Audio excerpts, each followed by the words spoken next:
You thought you had a cold, didn't you? All wrapped up in tissue paper with pink ribbons around it. It was perfect. Except it wasn't, because you made one mistake. Just one little mistake. When it came to picking the killer, you picked the wrong guy. You want to know who killed Dietrichson? Hold tight to that cheap cigar of yours, Keys. I killed Dietrichson. Hey guys, welcome to Cinematographs. When you think about some of the great American genres, there's the Western, musicals, horror, gangster films, sci-fi, and arguably the most depressing and thus most American of these, film noir, which is what we're going to be talking about in this video. So, noir started in the 1940s, but some of the techniques it uses dates back to 1920s German Expressionism. And what exactly is it? Well, we'll get to that in a second, but overall they're known for their dark and morally challenged tones.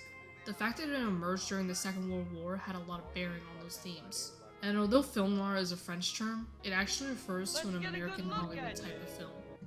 American critics initially ignored noir films, but the French didn't, hence the origins of the name. What's interesting to see is that many of these productions started off as low-budget films, until noir grew in popularity. Now when you think about some of the most classic films from this era, chances are they're film noir. The biggest thing about noir was that it was intended to mirror Americans' growing fears mid and post-war. But numerous directors from Europe, such as Fritz Lang or Billy Wilder, fled from their countries and landed in Hollywood, allowing these struggles to influence their work in the genre. And whether or not you consider noir a genre or a style depends on which side of the debate you're on, but more on that later. Right now, let's break down the typical characteristics of noir. First, the lighting, which is one of the more definitive aspects of noir, other than the fact that they all seem to have the big blank in their titles. There are always shadows in noir films, and outside scenes usually take place during the night.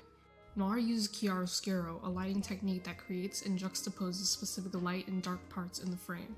So you can see in many films, pockets of light and dark are very defined. Low-key lights and harsh lights provide high contrasts and draw attention to what can be seen, like the character's face, such as when you want to highlight a moment of realization.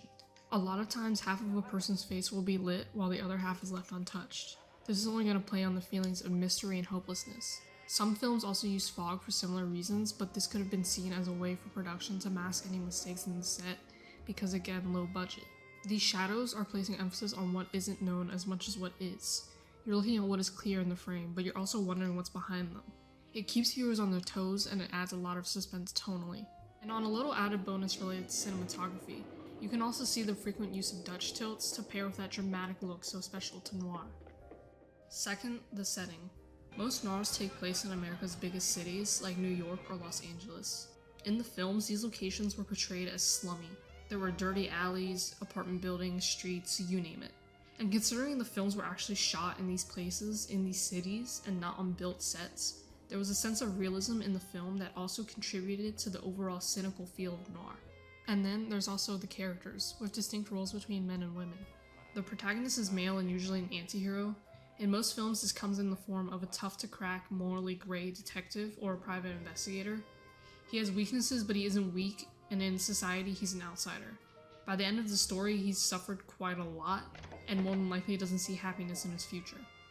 Now, women are going to be placed in the role of a femme fatale, which in the context of film noir is a character who deliberately seduces and tricks the male into trouble. They're not villains, but they make do in a harsh society by their own means. They're portrayed as smarter or at least more cunning than other characters. These kinds of situations challenge the traditional roles of women in America, but ironically they're now an outdated stereotype.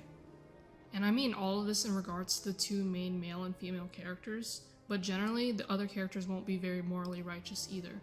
If you look at any of the films, you'll also see that there are pretty set standards for costuming and behavior. Men will wear suits, ties, and fedoras. They're either drinking or smoking. Women, to suit that femme fatale-esque look, wear red dresses, lipstick and mascara, and gloves that reach up to their elbows. They are often trapped in loveless marriages, which affects their own motives. Finally, let's look at the narrative. Some of the overarching themes you'll see include corruption, deception, and greed. The people in roles traditionally seen as good, like the police or government, are harming everyone right under their noses. This kind of thing was influenced by paranoia around the second Red Scare in America. Everything is cynical, and although viewing something like the government as deceptive isn't uncommon nowadays, back then this was a whole different idea. They were always her pictures. Voiceovers can also be a storytelling device that advances the theme of fatalism. Fatalism is the sense that from the beginning of the story, the protagonist is bound to meet his demise, and it's everywhere in film noir. Remember that very first clip I showed in the beginning of the video of the protagonist in Double Indemnity giving a monologue? That's the opening scene of the film. By revealing that he's a killer, the viewer is predisposed to the idea that it's over for him. It's a loss of hope, and you can probably see how this is the most cynical aspect of noir. However, even with fatalism, in the middle of the film, there's always room for the subversion of expectations. They are going to plant false hope at times. It's not a predictable plot, but you can bet that the film won't end happily and slowly take away the belief that it gets better along the way for the audience. Now, remember how I said that the definition of noir as a genre or a style is disputed? Let's talk about it. A genre shares similar characteristics in style and content. The very first and main argument is that usually genres aren't restricted by time periods like noir is. Looking through timelines of films, horrors or comedies have been produced for practically forever, but noir is generally referring to the 1940s and 1950s. Along with this, noir wasn't really a thing that noir directors knew at the time because it was a French term, meaning some of the most famous noir directors in America weren't really intending to make noir, but instead crime or mystery films, for example. So noir wasn't really noir. Instead, noir may be looked at like a movement, meaning that there's a specific style. The films all share similar kinds of visual techniques, similar tones, same chiaroscuro lighting. There's an emphasis on the shared visual elements, not the shared narrative. But the problem with this is if you look at some noir films, you'll see that they generally do have narrative similarities, especially in its characters and depressing endings that we previously discussed. However, there's a reason why the debate is still ongoing. I will say, based on my research, I think that you will find more people leaning towards noir as a genre, but maybe the beauty of noir is that it can be both. You ought to leave this thing alone. But enough of that, we're moving on to Neo-Noir, the successor of noir.